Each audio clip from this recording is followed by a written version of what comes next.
Oi, gente, bem-vindos a mais um episódio do nosso podcast Crime e Castigo. No episódio de hoje, iremos falar sobre crimes contra a vida no meio digital. Primeiramente, iremos abordar sobre o perigoso jogo Baleia Azul. Vocês se lembram desse jogo? Tudo começou na Rússia por volta de 2015, em grupos e comunidades formados dentro de aplicativos nas redes sociais locais. Contudo, o jogo acabou se espalhando rapidamente e ganhando cada vez mais forças no cenário nacional e internacional, inclusive chegando no Brasil. O uso das redes sociais foi um meio de atrair os jovens e adolescentes para esse jogo, no qual eles eram manipulados e eram ameaçados através de pessoas que eram denominadas como curadores.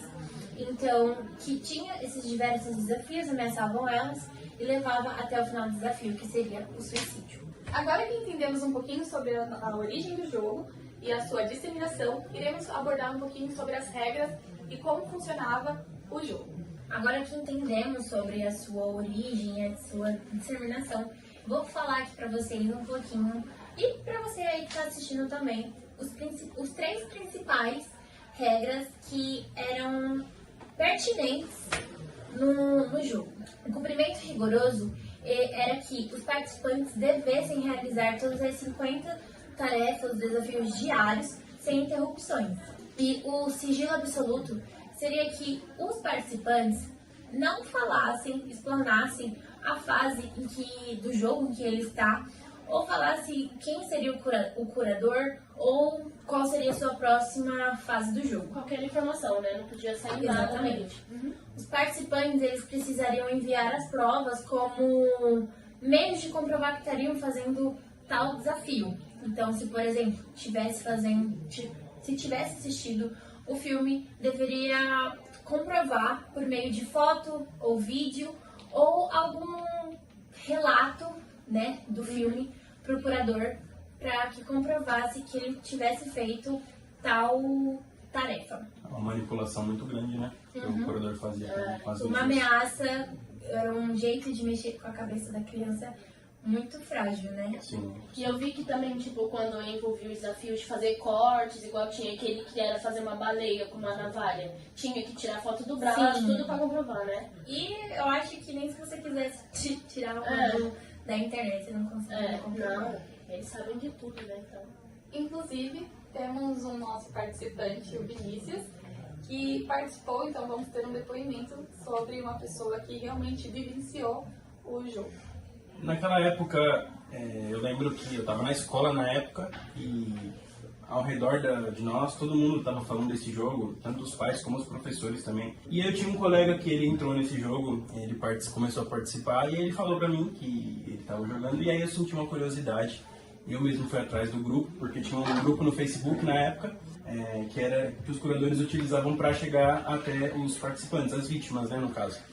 E aí eu fui atrás disso por curiosidade, não tinha nenhum outro motivo relacionado a isso, era somente curiosidade mesmo. E quando eu entrei no grupo, o curador me chamou, e assim que ele me chamou, ele começou já, ele fez algumas perguntas sobre mim, e aí ele começou já a me dar algumas tarefas. E aí eu já percebi naquele momento que era um negócio bem perturbador. Era um jogo perturbador. Um jogo entre aspas, né? Porque isso não era um jogo. E aí ele começou a dar tarefas como, por exemplo, assistir filme de terror. E isso para uma criança, para alguém que tem entre 12 e 15 anos, que o cérebro está em processo de formação ainda, é algo muito complicado, porque mexe com toda a questão emocional, com toda a questão comportamental da criança, tanto na escola quanto em casa. E isso pra mim me afetou muito também. Eu comecei a ficar muito mais violento, muito mais agressivo, tanto com os amigos na escola, quanto em casa com os meus pais, com os meus primos, familiares e tudo mais, que tinham a mesma idade que eu. Então, eu comecei a demonstrar que aquilo estava me afetando, mesmo sendo só por curiosidade. Então foi uma época bastante complicada para mim, para os meus pais principalmente. Isso inclusive impactou até nas minhas notas escolares. Foi algo assim, simples, rápido. Não fiquei muito tempo em contato com o curador. Por sorte, talvez, eu não fui ameaçado quando eu parei de jogar. Eu simplesmente bloqueei e nunca mais chamei. Isso porque a minha mãe descobriu, ela olhou no celular e viu. E aí ela conversou comigo e me mostrou, né, que aquilo não era algo para uma criança e nem para ninguém. E aí a gente percebe que o jogo, incitando todas essas questões nas crianças, nos adolescentes, incitando ao final o suicídio, como a Jade falou, que era o último desafio, né, era o 50º desafio, a gente percebe o quanto esse jogo ele violou as leis do Brasil, né? Principalmente a Constituição Federal. A gente pega aí a Constituição no artigo 5º, um dos principais artigos, que é o pilar da nossa Constituição, que assegura o direito à vida, não só as crianças, mas no geral. E esse jogo, quando ele fazia incitação ao suicídio, ele feria diretamente esse princípio da Constituição. Não obstante somente isso, ele também feria o ECA, que é o Estatuto da Criança e do Adolescente. No artigo 227 do ECA, ele trata sobre a segurança da criança, que ela tem a segurança do Estado, dos familiares e da sociedade de manter todo o bem-estar, a educação e a vida da criança. Então a gente percebe que a violência gerada não era somente psíquica, e sim também uma violência contra a própria Constituição, contra o próprio normativo legislativo do nosso país. E como você falou que foi no Facebook, que você achou os grupos, tem uma lei também que fala, que é a Lei 12.965 de 2014. No artigo 15, eles falam que o Facebook, como teve uma investigação toda, o Facebook ele guarda os dados dos usuários durante 6 meses. No meio dessa investigação do jogo, porque tomou uma proporção muito grande, o Facebook acaba guardando esses dados, o que ajudou bastante na investigação, né? Sim, com certeza. E em questão no penal, assim mesmo, em um dos desafios do jogo, tem aquele que você vai em uma escola, você envenena 30 crianças. Desse envenenamento pode ocorrer ou não a morte. Só que se caso a pessoa que está jogando era maior de idade, porque quem jogava era crianças, jovens e até maior de idade, né? Sim, se caso o jogador fosse maior de idade, podia sofrer as penalidades, né? Porque a gente tem no artigo 121 aí que fala sobre matar alguém, que é o homicídio, e a pessoa poderia acabar sofrendo as devidas sanções penais, né? Sim, realmente. Embora o Baleia Azul não esteja mais atuando como antigamente, os curadores não estejam mais atraindo jovens para passar as tarefas e tudo mais, mas ele pode atuar de uma outra forma, com um outro nome ou através de outras plataformas. E vale lembrar que não são só as crianças que estão expostas a esse perigo. Os adolescentes e até pessoas mais velhas também, pessoas maiores de idade, adultos, também podem estar expostos a esse tipo de perigo de crimes virtuais ocorrendo hoje em dia. Sim, com certeza. Tem muito adulto, né? Jovem também adulto, aí já me inclui muito o menor de idade, né? Só que mais para os adultos, assim, que também, obviamente, são expostos a esse perigo. Marca muito encontro com pessoas que nem conhecem por meio dos aplicativos de relacionamento.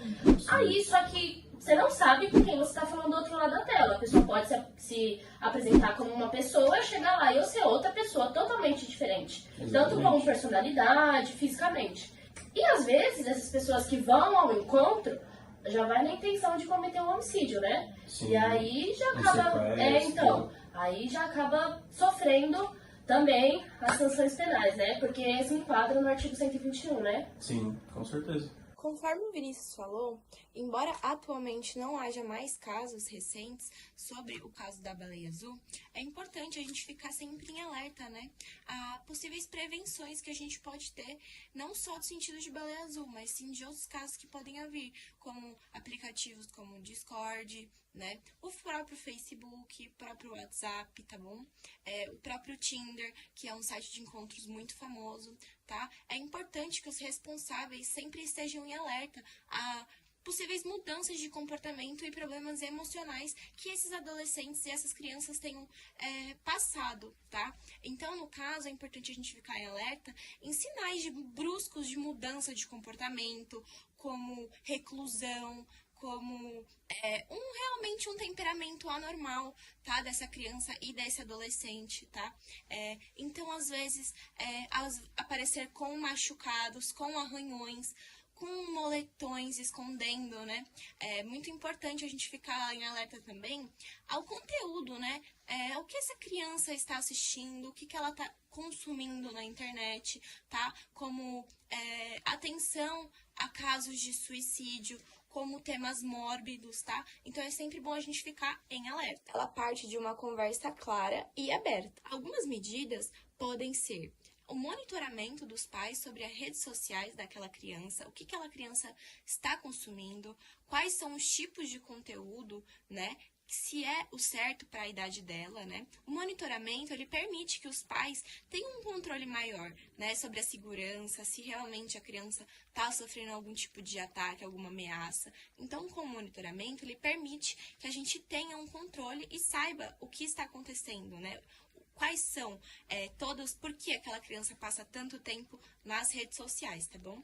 A segunda coisa é a educação digital, tá? A educação digital é um lugar onde os pais têm o principal papel de ensinar aquela criança de como se manter, né, as redes sociais, como se proteger de ameaças, tá? É muito importante que a criança saiba o papel dela, onde ela não pode passar informações pessoais dela, tá? Nem endereço, nem onde ela mora, nem nada, que escola ela estuda, tá? Porque isso vai da criança se expor, né, para esse desconhecido, para uma pessoa pode ser uma ameaça para ela, né?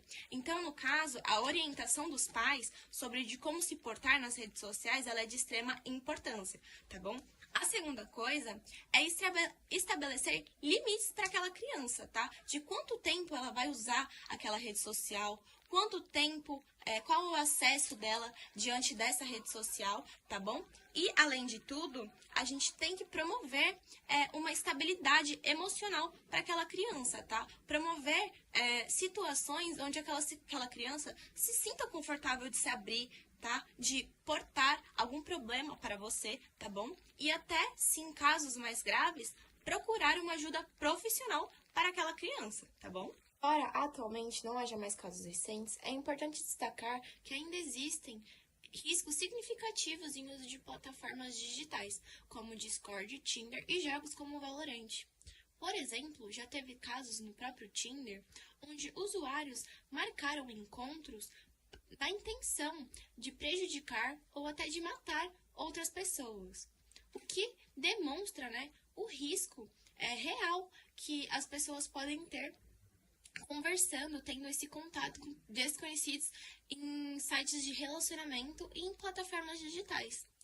No aplicativo Discord e também nos jogos como Valorant, na própria plataforma, há o risco, né, da pessoa conversar com outros usuários, né, manter um contato com um desconhecido que torna esse risco ainda maior de ameaças, né, de a visualização de conteúdos impróprios, que a plataforma também disponibiliza, e também sobre bullying cibernético, né?